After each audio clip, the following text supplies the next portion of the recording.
But just in the interest of honoring everyone's time, we'll go ahead and get started. You guys are stuck with me today. Tracy's not here, but I've got lots of great company. One of our favorite warranty folks.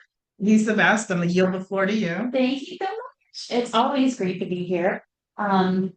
Most of you know, and have been working with so many of you, that my background is real estate. I got my license back in 1992. I did a lot of new construction and I was a general brokerage for many years. And the reason I got involved in home warranty is because that is what I purchased for my buyers. That was their gift. I thought, what a great liability protection for me as an agent and for them having no idea what unknowns are in that home. So that's how I got interested in the first place. And this is my 14th year, I think, of home warranty.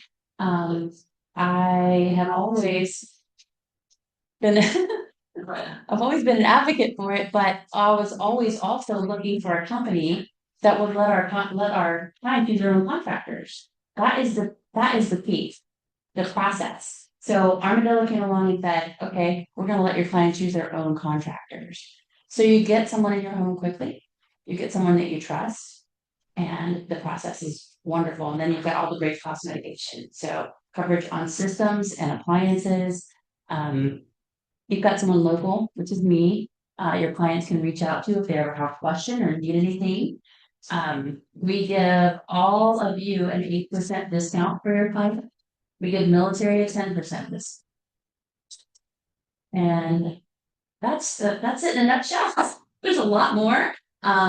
We do have listing coverage. If your seller is purchasing a warranty for their buyer at closing, then they get $1,500 in coverage during the listing period.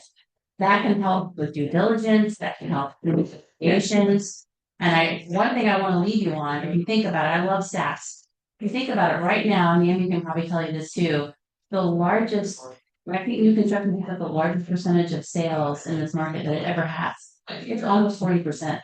So if you have a listing, for sure, your potential buyers are looking at new construction and the existing home. And they probably love the charm, they probably love the yard, they probably love the craftsmanship of that existing home. They love the newness of that new construction. So one of the ways that you can make it a more apples to apples comparison is by having a home warranty to kind of ease those concerns about the existing home not being new. So anyway, I'm here. I'm always a resource. If you want to reach out to me and chat more, a coffee, whatever, I'm available. But thank you so much for the time today. Thank you. I'll see you here.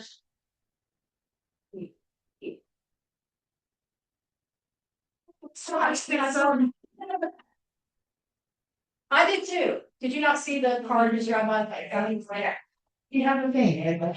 So, front of me is Driver. he has a customer. Right out like 15 minutes. Yeah. Or like, I don't know my car.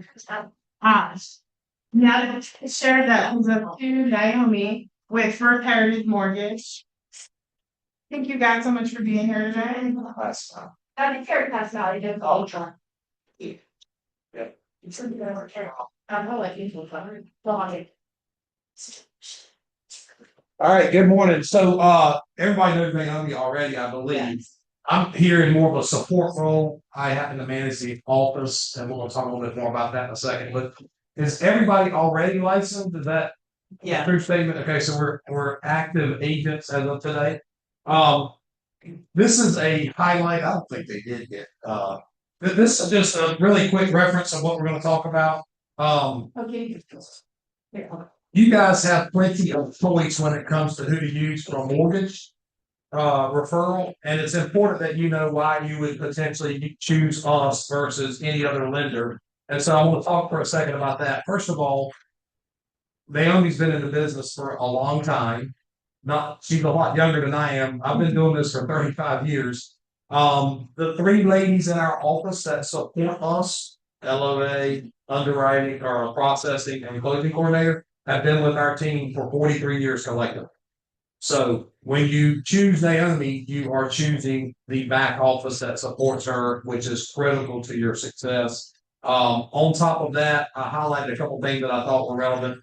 From a lending perspective, corporate-wise, First Heritage has a very flat organizational chart. I've worked at big banks. I worked at big banks for 20 years. They don't have a flat organizational chart. It's layered in bureaucracy. I report directly to the president, which allows us to get solutions for your buyer at a much faster pace. You may say that doesn't matter a whole lot. Well, it does. I just gave an example before we started. We got a VA appraisal in last night and the loan's closing tomorrow. That doesn't happen in most institutions, but if you can get the right people engaged at a high level internally, they want to perform on your behalf. They have incentive to do so, and they generally do. So does that mean we get what we want always when it's not reasonable? Absolutely not. But we try to make sure we make reasonable choices and stay ahead of problems. And because of those types of things, clients give good reviews and we get repeat business. We also do what I call concierge type buyer consult. Your buyers are nervous, right? They don't know if they're making a good choice when they are thinking about buying. Well, it's important to be able to jump on a Teams call and talk about the triangle and the appreciation rate and the fact that builders aren't building houses at the same level, which ultimately is going to lead, not at the moment, but at some point to a shortage that's going to cause prices to stay stable, if not increasing, even though the market itself nationwide may not be great. And then we're going to talk about all the reasons that all of us live here for our families, the empty nester who needs medical care, whatever the case is, the triangle is the place to be from a real estate perspective. So this buyer consult that we have by Teams, which is a face-to-face mechanism, gives them confidence to act. So with your help, we're going to get a higher percentage of your buyers choosing to pull the trigger now versus re-signing a lease. So I think that's important. Products. So you can read all this, but I'm only going to hit the highlight. DSCR lending with a debt service coverage ratio of 1%. You may be like, what is that? So clients traditionally get underwritten with full income verification. We've got a job, we've got debts, we've got credit score, all that stuff gets boiled into the approval. With a DSCR loan, which is generally for investors, they don't have to have income proof in order to qualify. We're going to allow the loan to be approved based on the debt service coverage ratio, which is generally 1.25%. And what that means is if the mortgage and all components of cost equal $1,000, we're going to need to see a market rent analysis from an appraiser of $1,250. That's a reasonable thing, right? But we don't underwrite income, and they may be losing money on their LLC, and they may be a stay-at-home mom that also is a contract nurse but didn't work the last 2 years. All those things would kill the average deal. This DSCR loan is looking exclusively as that property's ability to repay the debt.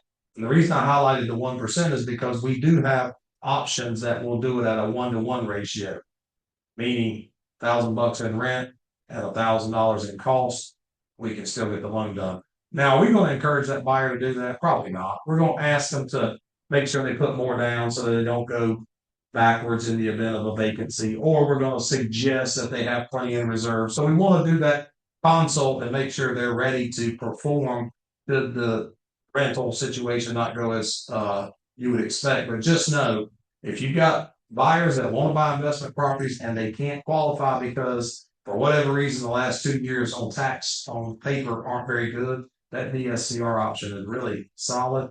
And you would think the rate's 2 or 3% above the market, but it's more like 3/4. It is, yeah. 0.75%. So risk is elevated, but the rate doesn't really represent that higher risk. So that's a big deal. 2-1 buy downs and 1-0 buy downs. I put that in here because some of you may be struggling with listings. Maybe the traffic's not great. Maybe buyers are wanting to negotiate. Maybe your seller is thinking about reducing price. How many people have represented buyers in the last 12 months that did new construction? Right? So that's pretty popular. It's a big part of the market. We've got an exhibit that's going to show that in a minute. What are builders doing that causes inventory to move in the new construction space? What incentives are you seeing the most of that causes builders to get sales when the general resale population might be slower? Closing costs, buy a big one, buy down the rates, the compliance packages. Did you know that the buy down is available to every seller?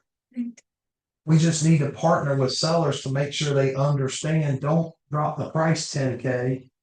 Open up the pool of buyers even further by making a rate available that is attractive to the buyer, no differently than what builders are doing. Does anybody know what the cost of a buy down would be to the seller in the event they chose a 2-1 buy down, which is typically the most popular builder buy down? Any idea of what that concession needs to be? That covers it a lot of times. It's a percentage of the sales price, so it's 2.4. And it's actually a percentage of the loan amount. Let me correct that. Yeah. So 2.4% concession equals a 4 3/8 interest rate as a start for the buyer. So when your sellers are thinking in terms of reduction of price, $10,000 is only going to save a buyer $70 a month. A 4 3/8 rate for year one might save them $600 a month. So the buyer pool that you open up when we take that 10,000 and apply it to a buy down instead of trying to hand it to them in the form of a price reduction, it's a much bigger pool of buyers. So really try to think in terms of that. And from our perspective, mortgage wise, it gives the buyer a chance to get in the house. And this may or may not be common knowledge, but I'll just share it. That 2.4% number, which could be $10,000, it actually goes into the buyer's escrow account. So it's not a sunk cost permanently.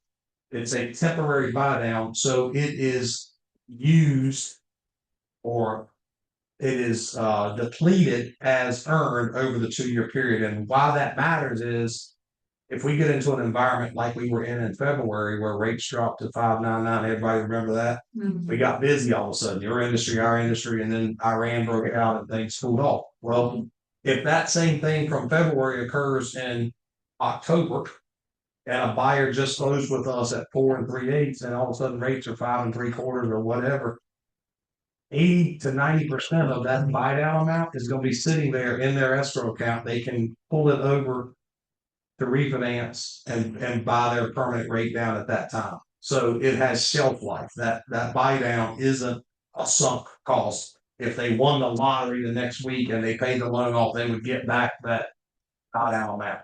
So that's critical, and a lot of people appreciate that. Any questions about that? By the way, this can be interactive. I'm good with it. Just raise your hand. Market update. 30-year fixed rates currently 6.48. It's actually a little bit better than that. Just priced the loan at 6 3/8. Government loans, which would be FHA and VA, 6%. USDA is even lower than that. Yeah. We locked the USDA at 5 5/8 recently. So you guys are in an area where lots of your geographic listings would qualify. So keep that in mind. And then the conforming loan limit, 832. That's a big number. What that basically means is somebody with 3% down can buy a house for $870,000 as a sales price. Pretty crazy, right? And then on the back, I just gave you a rate forecast. So this isn't my guess, and it's not on here. So to the right, where the margins didn't appear properly. You did that. So it's all good. Just know that we're expecting rates to potentially get into the high fives, but not until early next year. So the furthest out forecast was January, and it was like 5.92 or something. And I apologize for that snafu. We'll get that corrected and email it over. Yeah. And then the basic nuggets thing. This is just stuff that I feel like as a realtor you should have in your back pocket as knowledge. In other words, when buyers start asking you mortgage questions, you're really going to say, listen, I want to introduce you to Naomi. I'm going to put you on a text thread. She's going to take great care of you. I really don't get into that space. That's her lane. However, some of these things are really good nuggets for you to be aware of, because if you know these things, you're going to speak with more confidence and be able to assure buyers in a faster way about their ability to qualify. And the one that I wanted to point out is the very bottom one. Who knew that if we had a car payment that had less than 10 payments left, that we could omit that payment to qualify? So let me just give you a real world example. The couple makes 10 grand a month. They want to take out a new mortgage that's gonna be $3,000, okay? That's 30% of their gross income. That's okay. The rule is you can't have more than 50% of your gross income and still qualify. So if they've got a $3,000 mortgage payment, no big deal. But then if they have let's just say an $800 student loan payment, which trust me, that's not unusual. So now they're at 3,800. Well, then she has a car that's 750. Let's just call it 800 for easy math. Now we're at 4,600. And then he has a car that's 800. Now we're at $5,400. They don't qualify anymore. Unless one of those car payments has a balance that is less than 10 months. So as a underwriter, we can omit that $800 liability because the assumption is in 10 months, they're going to be paid out anyway. They can float it for that long. So that ratio that was above 50, when we drop that 800 away, we're now at 46% in that scenario. That's a big deal. What has always been a annoyance to a loan officer is they don't treat leases the same way. So a lease, because the buyer at the end of the lease is going to have to do something, right? They're going to have to get a new car. They're going to have to finance the buyout.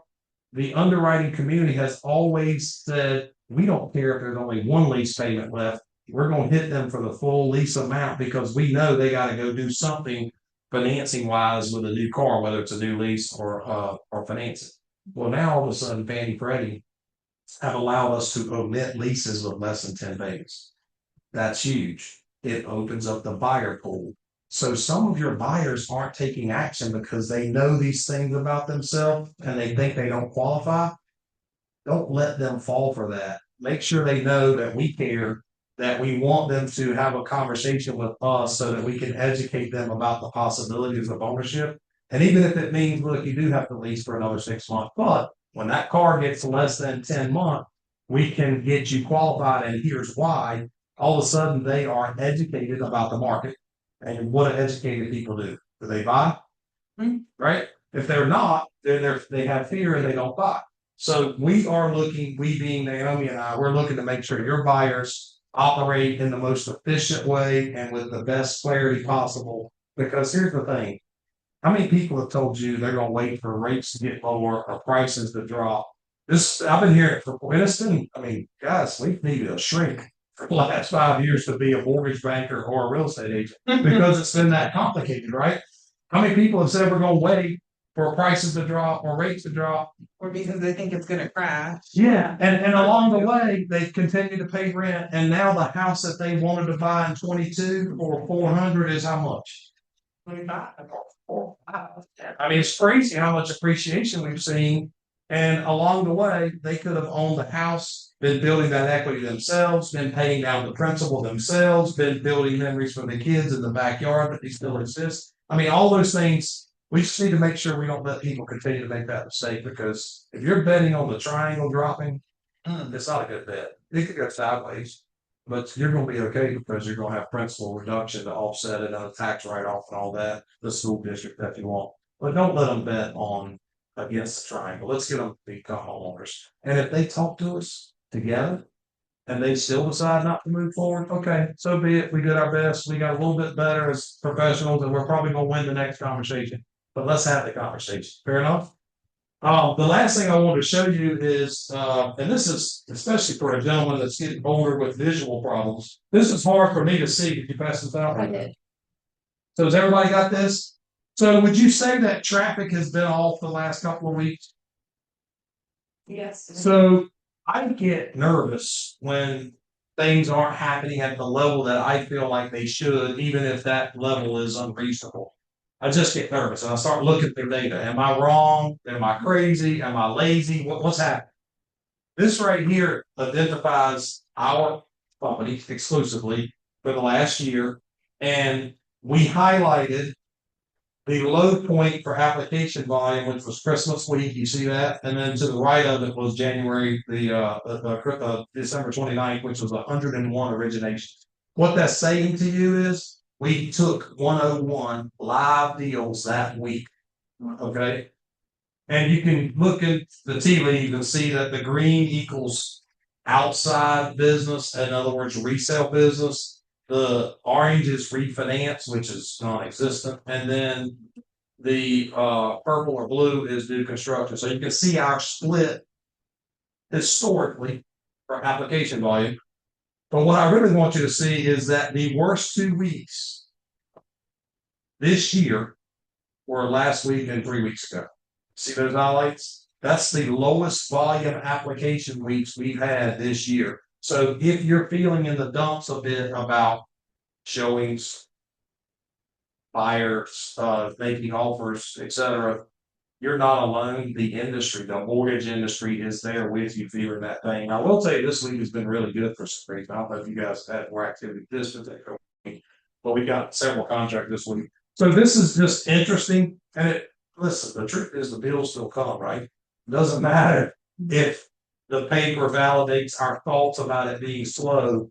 We still have to pay our bills, so we still have to figure out daily activities that are necessary to be successful. So make sure you stay. In fact, we should talk about that next time we come. The daily activities, like we have this perfect work week.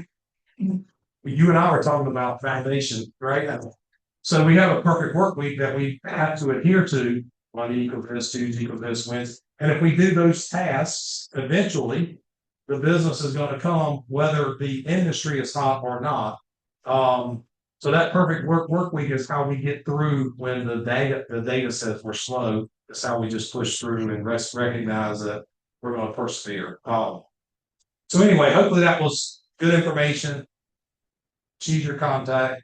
I'm happy to be a resource beyond that. I don't mind being the bad guy if there's some crazy problem with appraisal issues or whatever. But in general, I think you're going to find that if you choose us or when you choose us, we're going to take great care of your clients. And honestly, our real goal, part of our perfect work week, is Tuesday updates with the buyer. Hey, how are you doing? What questions do you have? Did you know the loan approval's back? Were you aware that we need an insurance policy? Whatever. And then, by the way, I'd love for you to help us get your agent 1 or 2 referrals in the next 6 months. Did you know that she works exclusively off referral? We'd love for you to trust us enough to share contact information with anybody else who may have a need in the real estate industry. So just know that when we get business, we're going to try to give it back to you because that buyer wants to help, but you got to tell them how to help.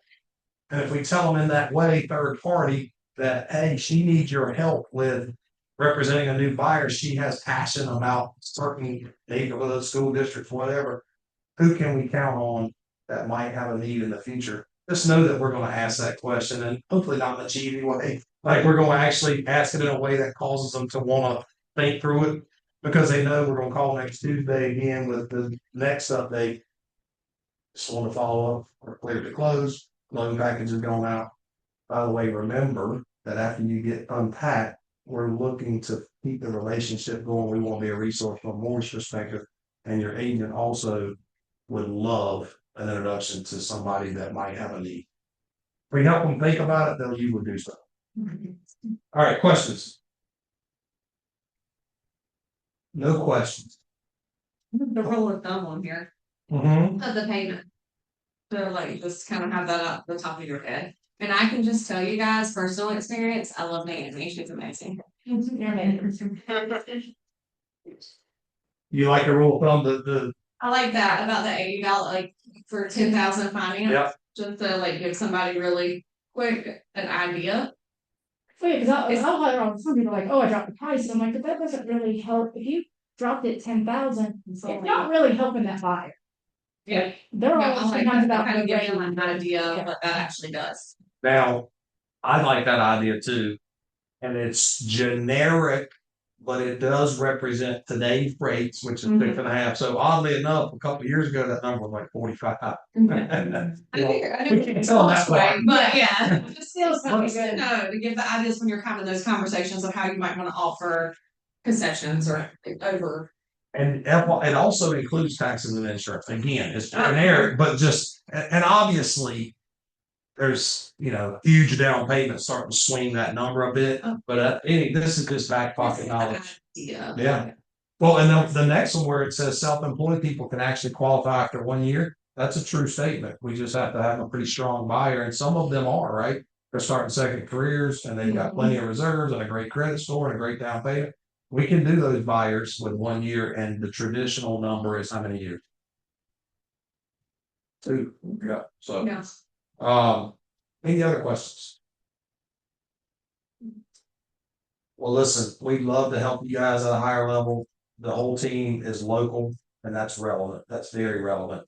So just let us know how we can be a resource, and between Naomi and I will take great care of you. All right? Yeah. All right. Have a great day.